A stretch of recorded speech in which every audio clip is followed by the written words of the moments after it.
నేను ఆస్తి కోసమో డబ్బు కోసమో ఈ పోరాటం చేయట్లేదు.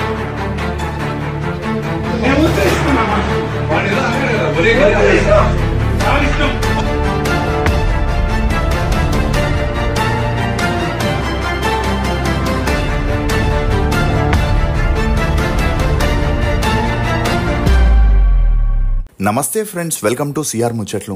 ఫ్రెండ్స్, కొన్ని నెలల పాటు తీవ్ర ఘర్షణతో సాగిన మంచు కుటుంబ వివాదం ఈ మధ్య కాస్త సద్దుమణిగినట్లే కనిపిస్తుంది. మంచు విష్ణు, మంచు మనోజ్ చివరికి వారి సినిమాల్లో బిజీగా ఉండడంతో కుటుంబ వివాదం పక్కకి వెళ్ళింది.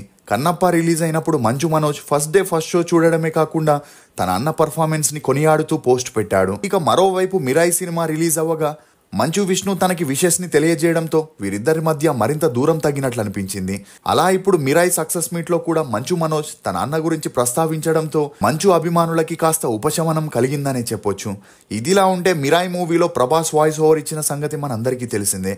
అయితే ప్రభాస్ అటు కన్నప్పలో ఇటు మిరాయిలో పనిచేయగా ఈ సమయంలోనే ఆ ఇద్దరు అన్నదమ్ములకి సర్ది చెబుతూ వీరిద్దరి మధ్య ఉన్న గొడవలకి ఫుల్ స్టాప్ పెట్టించాడని, ప్రభాస్ వల్ల ఇప్పుడు అన్నదమ్ములు విమర్శించుకోవడం వదిలేసి ఒకరినొకరు అభినందించుకుంటున్నారని, ఇదే విషయాన్ని మనోజ్ మిరాయి సక్సెస్ మీట్ లో ప్రస్తావిస్తూ తనని తన అన్నని కలిపిన ఆయనకి థ్యాంక్స్ అని ప్రభాస్ ని ఉద్దేశించి ఇండైరెక్ట్ గా చెప్పడంతో వీరి గొడవలకి ఫుల్ స్టాప్ పడిందనే వార్తలు వినిపిస్తున్నాయి. అసలు మంచు విష్ణు, మంచు మనోజ్ గొడవలకి కారణాలేంటి? మోహన్ బాబు ఆస్తుల విలువెంత? మోహన్ బాబు మనోజ్ కి ఆస్తులు ఇవ్వడానికి ఎందుకు వెనకడుగు వేస్తున్నాడు? నిజంగానే మంచు విష్ణు మనోజ్ ని సినిమాల్లో తొక్కేశాడా అని నమ్మలేని నిజాల్ని 10 అంశాల ద్వారా చెప్పడానికి నేను ప్రయత్నిస్తాను. మీరు మాత్రం ఈ వీడియోని పూర్తిగా చూడండి. సొంత బిజినెస్ అనేది ప్రతి ఒక్కరి కళ. ఆ కళని నెరవేర్చడానికి బేబర్ టీ వారు బేబర్ కేఫే ఫ్రాంచైజీని కేవలం 99,999 రూపాయలకే అందజేస్తున్నారు. దీనిలో ప్రత్యేకమేంటంటే తందూరి చాయ్. సౌత్ ఇండియాలోనే ఫస్ట్ తందూరి చాయ్ ఫ్రాంచైజీగా వచ్చిన ఈ బేబర్ కేఫ్ 99,999 రూపాయలకే container, kitchen setup, tandoori setup, tea powder మరియు మట్కా టీ కప్పులు లాంటివి ఎన్నో అందిస్తున్నారు. సింపుల్ గా చెప్పాలంటే రూపాయి తక్కువ ₹1,00,000 నేరుగా మీ కేఫ్ ఓపెనింగ్ కి వెళ్ళొచ్చు. ఇంకెందుకు ఆలస్యం? మరిన్ని డీటెయిల్స్ కోసం స్క్రీన్ మీద కనిపించే నెంబర్ ని కాంటాక్ట్ అవ్వండి. మొదటి పాయింట్, మోహన్ బాబు 2,000 కోట్లు. విలక్షణ నటుడిగా తనకంటూ మంచి గుర్తింపు తెచ్చుకున్న మోహన్ బాబు నిరుపేద కుటుంబంలో పుట్టిన తన డిగ్రీ పూర్తవగానే ఒకవైపు స్పోర్ట్స్ కోచ్గా పనిచేస్తూ మరోవైపు సినిమాల్లో ట్రై చేయగా దాసరి నారాయణరావు గారి సపోర్ట్తో ముందుగా విలన్గా అవకాశాలని పొందుతూ మరోవైపు ఎన్టీఆర్ గారికి రైట్ హ్యాండెడ్గా ఉంటూ వచ్చాడు. ఇక అలా తనకి వచ్చిన నేమ్, ఫేమ్, పలుకుబడితో 1992లో శ్రీ విద్యానికేతన్ ఎడ్యుకేషనల్ ట్రస్ట్ని స్థాపించాడు. అలా మొదట్లో శ్రీ విద్యానికేతన్ ఇంటర్నేషనల్ స్కూల్గా ఉన్నప్పటికీ రోజు రోజుకి తిరుపతిలో తన స్కూల్స్ కి పెరిగిన క్రేజ్ తో ఆ తర్వాత degree college, engineering college, nursing college, pharma కాలేజీలను కూడా స్టార్ట్ చేసి విద్యావేత్తగా ఉంటూనే మరోవైపు రియల్ ఎస్టేట్, కన్స్ట్రక్షన్ ద్వారా మంచి లాభాలని పొంది తనే హీరోగా, ప్రొడ్యూసర్గా కొన్ని మూవీస్ని కూడా చేయగా అవి కూడా భారీ సక్సెస్ని అందుకోవడంతో కొద్ది రోజుల్లోనే మోహన్ బాబు 2,000 కోట్ల ఆస్తిని సంపాదించి ఇండస్ట్రీలో సక్సెస్ఫుల్గా ఎదిగాడు. రెండోది కుటుంబం. మోహన్ బాబు సినిమా ఇండస్ట్రీకి వచ్చాక విద్యాదేవి గారిని పెళ్లి చేసుకున్నాడు. అలా పెళ్ళయ్యాక వీరి అన్యోన్య సంసారానికి గుర్తుగా లక్ష్మీ ప్రసన్న, విష్ణు అనే 2 పిల్లలు జన్మించారు. కానీ కొన్ని అనివార్య కారణాల వల్ల విద్యాదేవి గారు మరణించడంతో తన సొంత చెల్లెలైన నిర్మలాదేవి గారిని మోహన్ బాబు రెండో పెళ్లి చేసుకున్నాడు. అలా వీరికి మనోజ్ జన్మించగా నిర్మలా గారు మనోజ్ కంటే ఎక్కువగా లక్ష్మీ ప్రసన్న, విష్ణునే చూసుకుంటుండేవారు. ఇక అలా విష్ణుకి, లక్ష్మికి చదువులపై ఇంట్రెస్ట్ ఉంటే మనోజ్ మాత్రం చదువుల్లో అంతంత మాత్రమే ఉండడంతో చిన్నప్పటి నుండి సినిమాల్లో నటించాలనుకునేవాడు. ఇక అలా మనోజ్ ఇంట్లో ఆఖరి సంతానం కావడంతో మోహన్ బాబు కూడా మనోజ్తో చైల్డ్ ఆర్టిస్ట్గా యాక్ట్ చేపిస్తూ తనని ఫ్యూచర్లో తన సినీ వారసుడిగా తీసుకొస్తే విష్ణుకి తన బిజినెస్లన్నీ అప్పగించాలనుకున్నాడు. అలా విష్ణు బీటెక్ని పూర్తి చేసి ఎంబీఏని కంప్లీట్ చేయగా మనోజ్ గ్రాఫిక్ డిజైనింగ్లో డిప్లొమా చేశాడు. ఇక మూడోది వారసత్వం.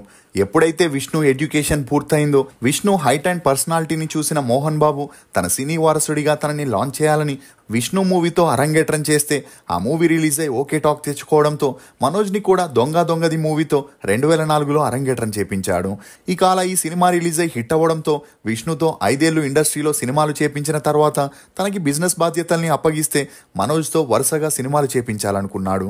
అలా మరో 2 ప్రొడక్షన్ హౌస్లని కూడా ఓపెన్ చేసి 24 ఫ్రేమ్స్ ఫ్యాక్టరీ బాధ్యతల్ని విష్ణుకి అప్పగిస్తే శ్రీ లక్ష్మీ ప్రసన్న పిక్చర్ బాధ్యతల్ని మనోజ్కి అప్పగించాడు. అంతేకాకుండా మంచు లక్ష్మికి కూడా మంచు పిక్చర్స్ బాధ్యతల్ని అప్పగించి తమ ఓన్ బ్యానర్లోనే సూర్య, అస్త్ర, గేమ్, కృష్ణార్జున దేనికైనా రెడీ అని 50 సినిమాలకి పైగా ప్రొడ్యూస్ చేయగా అందులో కొన్ని హిట్ అయితే చాలా వరకు మూవీస్ ఫ్లాప్ అయ్యాయి. అయినా కూడా మోహన్ బాబు తన కొడుకుల్ని ఇండస్ట్రీలో స్టార్ హీరోలుగా, తన కూతుర్ని స్టార్ ప్రొడ్యూసర్గా నిలబెట్టాలని బ్యాక్ టు బ్యాక్ మూవీస్ని చేయడం మొదలెట్టాడు. ఇక 4వది ప్రేమలు పెళ్లిళ్ళు. మోహన్ బాబు ఎప్పుడైతే తన కొడుకుల్ని ఇండస్ట్రీలో లాంచ్ చేశాడో అప్పుడే సినిమా వారిని లవ్ చేయకూడదనే కండిషన్ పెట్టగా విష్ణు మాత్రం ఒక పార్టీలో వైఎస్ జగన్మోహన్ రెడ్డి యొక్క చిన్నాన్నైన సుధాకర్ రెడ్డి గారి కూతురు విరోనికా రెడ్డిని కలవడం, అలా వీరిద్దరికీ పెరిగిన మంచి పరిచయం కారణంగా కొన్నాళ్ళు తమ ప్రేమని సీక్రెట్గా దాచిన ఒక స్టేజ్లో ఈ విషయం మోహన్ బాబుకి తెలిసి విరోనిక ఏకైక సంతానం కావడం మరియు తనకి మంచి బ్యాక్గ్రౌండ్ ఉండడంతో మోహన్ బాబు వీరి ప్రేమని అంగీకరించి విష్ణుకి విరోనికకి 2008లో పెళ్లి జరిపించారు. తమ ఫ్యామిలీ ఫ్రెండ్ అయిన భూమా నాగిరెడ్డి శోభా గారి చిన్నమ్మాయి అయిన మౌనికతో మనోజ్ ప్రేమలో పడి వీరిద్దరూ పెళ్లి చేసుకోవాలనుకున్నారు. కానీ ఒక స్టేజ్లో మోహన్ బాబుకి నాగిరెడ్డికి గొడవలవ్వడంతో వీరి ప్రేమని ఒప్పుకోకపోగా మౌనికని బెంగళూరుకి చెందిన సాఫ్ట్వేర్ ఇంజనీర్కి ఇచ్చి పెళ్లి చేస్తే మోహన్ బాబు మనోజ్కి విరోనిక ఫ్యామిలీ ఫ్రెండ్ అయిన ప్రణతి రెడ్డితో హడావిడిగా పెళ్లి చేశారు. అంతేకాకుండా మంచు లక్ష్మికి కూడా యుఎస్ఏకి చెందిన ఆనంద్ శ్రీనివాస్ అనే ఎన్ఆర్ఐతో పెళ్లి చేసి అక్కడే సెటిల్ చేయడంతో ఇకపై తన 3 పిల్లలు ఏ ప్రాబ్లం లేకుండా లైఫ్ని లీడ్ చేస్తారని మోహన్ బాబు అనుకున్నాడు. ఇక 5వ కారణం బిహేవియర్. మనోజ్కి పెళ్లికి ముందే చెడు అలవాట్లున్నప్పటికీ ఇంట్లో తెలియకుండా మెయింటైన్ చేస్తుండేవాడు. ఇక అలా ఎప్పుడైతే తనకి నచ్చని పెళ్లి చేశారో అప్పటి నుండి తరచూ మద్యం తీసుకుంటూ చెడు స్నేహాల వల్ల ఇంటికి వెళ్లకుండా తన కెరియర్ వైపు దృష్టి పెట్టకుండా నెగ్లెక్ట్ చేసేవాడు. ఈ టైంలోనే మౌనిక ఒక మగబిడ్డకి జన్మనివ్వడంతో మరింత కృంగిపోయిన మనోజ్ తట్టుకోలేక తన భార్యతో గొడవ పడుతూ తనని దూరం పెట్టడంతో ఈ విషయం మోహన్ బాబుకి తెలిసి మనోజ్కి ఎంత నచ్చజెప్పినా వినకపోవడంతో ప్రణతి రెడ్డి మనోజ్కి విడాకులు ఇచ్చేసి యుఎస్ఏకి వెళ్ళిపోయింది. ఇక ఈ సమయంలోనే మౌనిక తల్లిదండ్రులు కూడా మరణించడంతో ఆమె కూడా తన భర్తకి విడాకులు ఇచ్చేసి మనోజ్ దగ్గరికి వచ్చేసింది. అలా ఆ తర్వాత వీరిద్దరూ చెన్నైలో ఒకే ఇంట్లో రహస్యంగా సహజీవనం చేస్తూ వచ్చారు. ఇక మోహన్ బాబు మౌనిక వల్లే Manoj professional life, personal life spoil అయిందని, ఆమెను వదిలేయమని ఎంత నచ్చచెప్పినా మనోజ్ వినకుండా ఆమెనే పెళ్లి చేసుకోవాలని పట్టువదలని విక్రమార్కుల్లా ఉండడంతో మోహన్ బాబు అప్పటి నుండి మనోజ్పై ఆశల్ని వదులుకోవడం మొదలెట్టాడు. 6వ కారణం భూమా మౌనిక.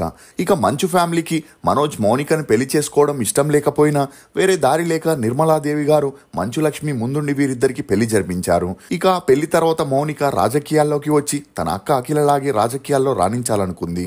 అలా తన భార్య ఆశని తెలుసుకున్న మనోజ్ ఎలాగైనా మౌనికని రాజకీయాల్లోకి తీసుకురావాలనుకున్నా అప్పటికే తన అలవాట్ల కారణంగా సినిమాల్లో కెరియర్ లేకపోవడం, అంతలా డబ్బు కూడా సంపాదించలేకపోవడంతో ఏం చేయాలో తెలియని పరిస్థితుల్లో ఉన్నప్పుడే మౌనిక మనోజ్తో తనకి చెందాల్సిన ఆస్తిని అడగమనగా అప్పటి నుండి మనోజ్ ఆస్తుల్లో తనకి రావాల్సిన వాటా కావాలని తన తండ్రిని అడుగుతూ వచ్చాడు.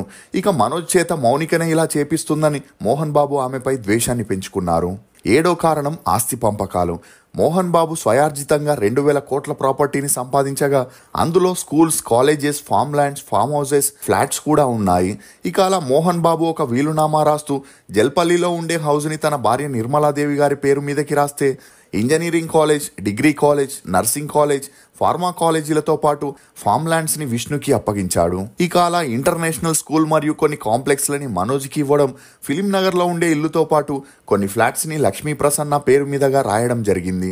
కానీ తను రాసిన వీలునామాలో తను ఇచ్చే ఆస్తిని ఎవరికి అమ్మే రైట్స్ ఉండవని, వాటి ద్వారా వచ్చే ఆదాయాన్ని మాత్రమే వారు తీసుకోవచ్చనే కండిషన్ పెట్టడంతో మంచు విష్ణు తన తండ్రి చెప్పిన దానికి ఒప్పుకున్న మంచు లక్ష్మి, మనోజ్ మాత్రం వ్యతిరేకించడం మొదలెట్టారు. 8వ కారణం మనస్పర్ధాలు. ఇక మోహన్ బాబు తను సంపాదించిన ప్రాపర్టీస్ని అమ్మకుండా వారసత్వంగా మనవళ్ళు, మనవరాళ్ళు అనుభవించాలని అప్పుడే తను కష్టపడినందుకు సార్థకమని భావించి మంచు లక్ష్మిని కన్విన్స్ చేయగా తను ఆ గొడవలతో విసుగు చెంది కూతుర్ని తీసుకొని బాంబేకి వెళ్ళి అక్కడే సెటిల్ అయింది. ఇక మనోజ్ తన మూవీస్కి తానే ప్రొడ్యూస్ చేసుకొని తన భార్యని ఎమ్మెల్యే చేసి లైఫ్లో సెటిల్ అవ్వాలని తనకి రాసిచ్చిన ఆస్తుల్ని అమ్మాలనుకోగా ఆక్రోశానికి గురైన మోహన్ బాబు తను పెట్టిన కండిషన్స్ నచ్చకపోతే నీ భార్యని తీసుకొని బయటికి వెళ్ళి బ్రతికి చూపించమనగా ఆ కోపంతో కొన్నాళ్ళు మనోజ్ తన భార్యతో ఆమె పుట్టింటికి వెళ్ళి ఉండడం జరిగింది. ఈ క్రమంలోనే మనోజ్కి, మౌనికకి ఒక అమ్మాయి కూడా జన్మించింది. కానీ మోహన్ బాబు మాత్రం ఎప్పుడు విష్ణు కొడుకు కూతుర్లకి లక్ష్మీ మంచు కూతురికే ఎక్కువగా ఇంపార్టెన్స్ ఇస్తూ మనోజ్ కూతుర్ని పట్టించుకోకపోవడంతో మనోజ్కి, విష్ణుకి ఈ విషయంపై మనస్పర్ధాలు మొదలయ్యాయి. 9వ కారణం సక్సెస్. మంచు విష్ణు తన తండ్రి ఇచ్చిన కాలేజెస్ ని సక్సెస్ఫుల్ గా రన్ చేయడంతో పాటు మరికొన్ని ఇన్స్టిట్యూట్లని యుఎస్ఏ యూకేలో స్టార్ట్ చేసి రియల్ ఎస్టేట్, జ్యువెలరీ, టెక్స్టైల్ బిజినెస్లను చేస్తూ మధ్యలో కొన్ని మూవీస్ లో కూడా యాక్ట్ చేస్తూ 7,000 కోట్ల నెట్వర్క్ ని కలిగి సక్సెస్ఫుల్ గా ఎదిగాడు. అంతేకాకుండా మంచు విష్ణుకి హిందీ, ఇంగ్లీష్ భాషలపై మంచి పట్టుండడంతో మోహన్ బాబు తన మిగిలిన వ్యాపారాలని కూడా విష్ణుకి అప్పగించాడు. ఇక అలా తన తండ్రి విష్ణుకే సపోర్ట్ చేయడం, అతనికే అన్ని బాధ్యతల్ని అప్పగించడంతో మనోజ్ తట్టుకోలేక కొన్ని సినిమాల్లో తన సెకండ్ ఇన్నింగ్స్ని స్టార్ట్ చేసిన వాటి వల్ల ఎలాంటి ప్రయోజనం లేకపోవడంతో పాటు మనోజ్కి లాంగ్వేజెస్ పై కూడా పట్టు లేకపోవడంతో తనకి కేటాయించిన స్కూల్ మీటింగ్స్లో పాల్గొనలేక సతమతమవుతున్నప్పుడే మోహన్ బాబు అందుకు ఒక టీంని కూడా అపాయింట్ చేశాడు. దీంతో తన తండ్రి తనని అవమానిస్తున్నాడని, తన అన్నకే ప్రియారిటీ ఇస్తూ ఉండే ఆస్తులన్నీ తనకే ఇచ్చేస్తాడని కృంగిపోయి తన ఆస్తంతా తీసుకొని మంచు ఫ్యామిలీ నుండి వేరవ్వాలని డిసైడ్ అయ్యాడు. ఇక 10వ కారణం గొడవలు. మనోజ్ తన తండ్రితో తనకి చెందాల్సిన ఆస్తిని ఇవ్వమని చాలాసార్లు అడిగిన మోహన్ బాబు మనోజ్ని పట్టించుకోకపోవడంతో మనోజ్ తన భార్య బిడ్డలతో చెల్లపల్లి ఇంట్లో ఉంటూ వచ్చాడు. ఇక మొదట్లో మోహన్ బాబు కూడా ఏమీ మాట్లాడకుండా ఉన్నప్పటికీ మనోజ్, మౌనిక డిసెంబర్లో మీడియా ముందుకి వచ్చి తన తండ్రి అన్నపై ఆరోపణలు చేయగా ఆ గొడవ ముదిరి పోలీస్ స్టేషన్, కోర్టు దాకా వెళ్లి మోహన్ బాబు కోపంతో ఒక రిపోర్టర్ని కూడా కొట్టడంతో ఈ ఇష్యూ 4 నెలల ముందే నేషనల్ మీడియాలో హల్చల్ అయింది. దీంతో మోహన్ బాబు తను ఇన్ని సంవత్సరాల నుండి సంపాదించుకున్న పరువంతా పోయిందని, ఇందుకు కారణం మనోజే అని కోపంతో మనోజ్కి ఏ విధంగానూ ఆస్తుల్ని అమ్మే హక్కు ఇవ్వకూడదని డిసైడ్ అయి చెల్లపల్లి ఇంట్లో నుండి కూడా వారిని బయటికి గెంటేయాలనుకున్నాడు. ఈ క్రమంలోనే మనోజ్ తన భైరవ మూవీ ప్రీ రిలీజ్ ఈవెంట్లో తను కన్నప్ప మూవీతో పోటీకి వస్తున్నానని 70mm స్క్రీన్ పైన చూసుకుందామని విష్ణుకి సవాల్ విసరగా దీన్ని అవమానంగా భావించిన మోహన్ బాబు మనోజ్ చేష్టలతో విసుగు చెందారు. ఇక అలా మోహన్ బాబు మంచు మనోజ్ని ఎప్పటికీ క్షమించడని, మంచు విష్ణు, మంచు మనోజ్ బద్ద శత్రువులుగా మారిపోయారనే వార్తలు తెరపైకి వచ్చాయి. అలా మనోజ్ తను యాక్ట్ చేసిన భైరవం మూవీ రిలీజ్ అయి ఫ్లాప్ అవడంతో తన హోప్స్ అన్ని మిరాయి మూవీ మీద పెట్టుకున్నాడు. ఈ క్రమంలోనే కన్నప్ప మూవీ రిలీజ్ అయి పాజిటివ్ టాక్తో దూసుకెళ్లగా ఆ మూవీని ఫస్ట్ డే ఫస్ట్ షో చూసిన మనోజ్ మూవీ చాలా బాగుందని, తన తండ్రి యాక్టింగ్ గురించి చెప్పాల్సిన అవసరం లేదని, తన అన్న విష్ణు యాక్టింగ్ని ఇరగ్గొట్టేశాడని, క్లైమాక్స్లో చాలా ఎమోషనల్ని చేశాడని, తన అన్న ఇంత బాగా నటిస్తాడని అనుకోలేదని చెప్పడంతో అన్నదమ్ములు మళ్ళీ కలిసిపోతున్నారనే వార్తలు హల్చల్ అవ్వడం మొదలయ్యాయి. ఇదిలా ఉంటే తేజ సజ్జా హీరోగా, మంచు మనోజ్ విలన్గా నటించిన మిరాయి మూవీ శుక్రవారం వరల్డ్ వైడ్గా గ్రాండ్గా రిలీజ్ అయింది. అలా తొలి రోజే పాజిటివ్ టాక్తో బాక్సాఫీస్ దగ్గర తన సత్తా చాటుకుంటూ 27 కోట్లకి పైగా కలెక్షన్స్ వచ్చాయని మేకర్స్ అనౌన్స్ చేయగా ఈ నేపథ్యంలోనే ఆ మూవీ టీం సక్సెస్ మీట్ని అరేంజ్ చేసింది. అలా అందులో మంచు మనోజ్ మాట్లాడుతూ ఎమోషనల్ అయి తను ఈ సక్సెస్ వేదిక మీద నిలబడినందుకు చాలా హ్యాపీగా ఉందని, దాదాపు 12 ఏళ్ల తర్వాత తన ఫోన్ ఇలా కంటిన్యూస్గా మోగుతుందని, తనకి నిన్నటి నుంచి అందరూ విషెస్ చెబుతుంటే ఇది కలలాగే ఉందని, డైరెక్టర్ కార్తికేయ ఏం ఆలోచించి కథ రాశాడో తెలియదు గాని తన కోసం ఒక పాత్రని రాసుకొని అందులో తనని నటింపజేసినందుకు ఎన్ని జన్మలెత్తినా అతనికి రుణపడి ఉంటానని, ఈ మూవీకి ముందు సోషల్ మీడియాలో ఎక్కడ చూసినా అభిమానులందరూ అన్న సినిమాతో కంబ్యాక్ ఇవ్వు, మేం చూసుకుంటామని అడుగుతుండేవారని, తన లోపల మాత్రం తెలియని భయం ఎప్పుడూ వెంటాడుతూ ఉండేదని, ఎందుకంటే చాలా సినిమాలు తన దగ్గర వరకు వచ్చి దూరం అయిపోయాయని, దీంతో ఎప్పుడూ లేని భయం ఉండేదని, తనకి సినిమాల్లో అవకాశాలు రాకపోతే తాను పెరిగినట్లుగా తన పిల్లల్ని పెంచలేకపోతున్నాడని, అలా వారిని చూసుకోగలనా, కుటుంబాన్ని ఎలా పోషించేది, భార్యని ఎలా చూసుకునేది అని ప్రతిరోజు తను భయపడుతూ బాధపడేవాడని, కానీ ఈరోజు తనలో ఉన్న ఆ భయాన్ని ఈ మూవీ సక్సెస్తో చంపేశాడని డైరెక్టర్ కార్తిక్కి థ్యాంక్స్ చెబుతూ తన అన్న మంచు విష్ణు కూడా సోషల్ మీడియాలో తనకి విషెస్ని తెలియజేసినందుకు తనకి కూడా థ్యాంక్స్ చెప్పడంతో పాటు ప్రభాస్ వల్లే తామిద్దరూ మళ్ళీ కలిశామని ఇండైరెక్ట్గా చెప్పడంతో మనోజ్ వ్యాఖ్యలు ఇప్పుడు అన్ని చోట్ల హల్చల్ అవుతున్నాయి. ఇది ఫ్రెండ్స్ మంచు మనోజ్, మంచు ఫ్యామిలీ గొడవల్లో బయటపడ్డ కొన్ని నమ్మలేని నిజాలు.